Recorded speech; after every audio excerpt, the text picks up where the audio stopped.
Gang von Cosmos is a cooperative poker game for 3 to 6 players with a playing time of approximately 20 minutes.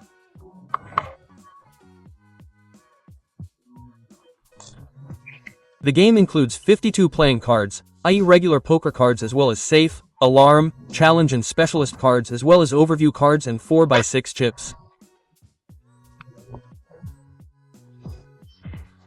First, the basic game is explained here. The challenge and specialist cards are not required for this. They are only used by advanced players. The 3 alarm and 3 safe cards are placed with the gray side facing up at the edge of the playing area. Each player takes 1 overview card for the game sequence and 1 overview card for the ranks of the card combinations. Then all chips are sorted out that show a higher number of stars than people participating in the game. With 4 players, only the chips with stars 1 to 4 are used. These are then also placed at the edge of the playing area with the light side facing up. A game of Gang consists of 3 to 5 robberies. Each of these robberies consists of 4 rounds and the showdown. At the end of a raid, a check is made to see whether or not the players were successful. If the players succeed in 3 raids, they have won together. However, if the players fail 3 times, they lose together. Although the round is played cooperatively, it is not permitted to show, tell or indicate to the other players which cards you are occupying. So we now know that a raid consists of 4 rounds and the showdown.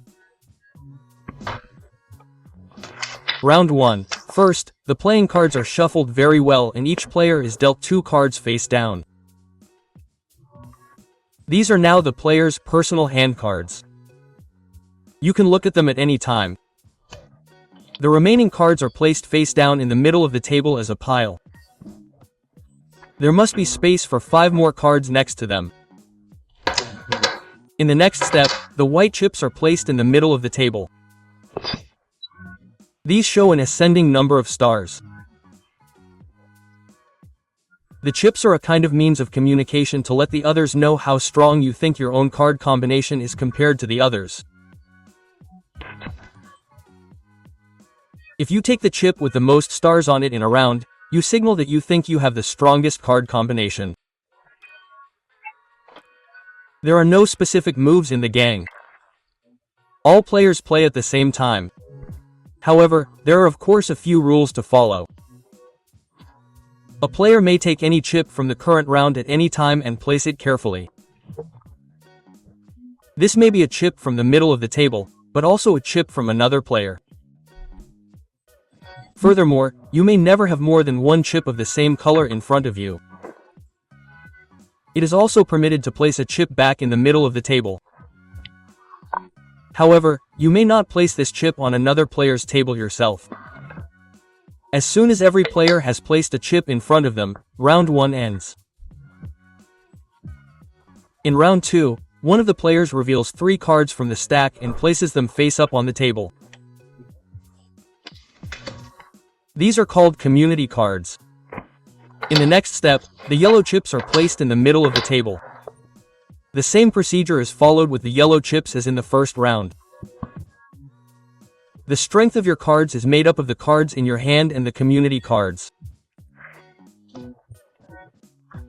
The discarded chips should be spread out neatly in a row so that all players can clearly see the assessment.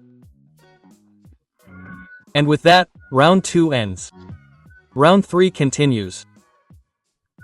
A player draws a card from the pile and places it face up on the 3 community cards that are already on the table. The orange chips are placed in the middle of the table and taken as usual. Round 4 continues.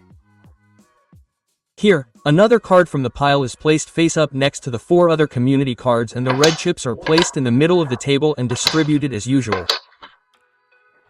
But now it's time for the showdown. The only chips that matter now are the ones that were taken in the 4th round. Starting with the player who has the 1-star chip in front of them, the players now reveal their hand cards in ascending order and name their best possible combination, consisting of exactly 5 cards.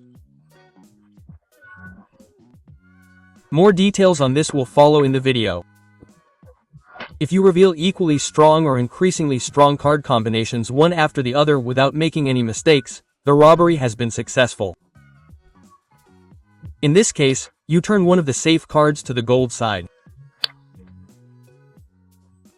However, if someone reveals a hand of cards that results in a weaker card combination than a hand of cards that has already been revealed, then unfortunately a mistake has been made in the order of the chips. In this case, the robbery has failed and an alarm card must be turned to the red side. The current robbery ends with the showdown. Then, step 1 is started again. The round can end in exactly 2 different ways. Either you have managed to turn 3 safes to the gold side. In this case, the alarm should also have been activated, or you have lost if 3 alarms were turned to the red side. It is essential to know the ranking of the card combinations well. This is important in order to be able to assess yourself in relation to the other players. The first rule is that you have to lay down the best possible card combination of exactly 5 cards from the 7 available cards, i.e. the 2 cards in your hand and the 5 face-up community cards.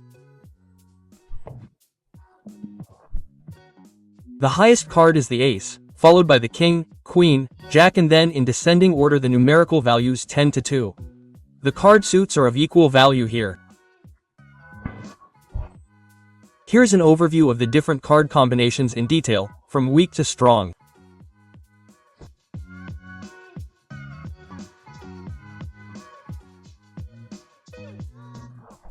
For advanced players, there are also the challenge and specialist cards. These are placed in 2 separate piles at the start of the game. Whenever a raid is successful, the next one is made more difficult by a challenge card. The different challenge cards have different effects. However, if the players fail in a raid, the next raid is made easier by a specialist card. Here too, the different specialist cards have different effects.